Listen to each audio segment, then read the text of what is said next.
শ্রী শ্রী রাম ঠাকুর গুরুদেবের দর্শন পেয়েছিলেন। ঠিক যেখানে চাঁদ সওদাগর এবং বেহুলার গল্পটা এত প্রচলিত হয়েছে, তাহলে গভীর অন্তর্নিহিত অর্থটা কি দাঁড়ায়? দেখো, স্বাভাবিকভাবে দেখতে গেলে একটা মৃত মানুষকে কলার ভেলায় করে ভেসে তো আমরা স্বর্গপুরে যেতে পারবো না। কোনো রক্ত মাংসের মানুষের পক্ষে এটা সম্ভব না।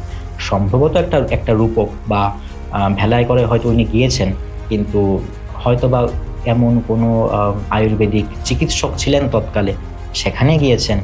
স্বর্গপুরে গিয়েছেন এটা আমার বিশ্বাস হয় না। তাছাড়া আসামে যদি আমি দেখি, দেউধনী নৃত্য বলে একটা নৃত্য খুব প্রসিদ্ধ।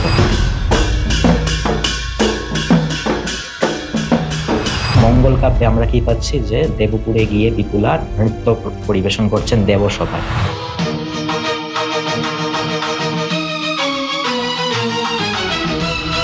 এই শ্রাবণ সংক্রান্তিতে কামাখ্যায়, আমাদের কামাখ্যা মন্দিরে দেউধনী নৃত্য পরিবেশিত হয়।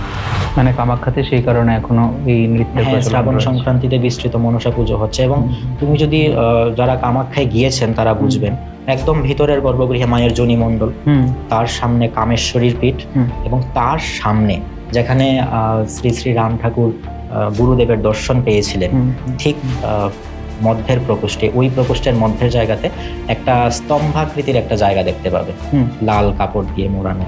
ওখানে সিঁদুর টিদুর ফুল টুল দেওয়া আছে। ওটা কিন্তু মনসার থান অ্যাকচুয়ালি।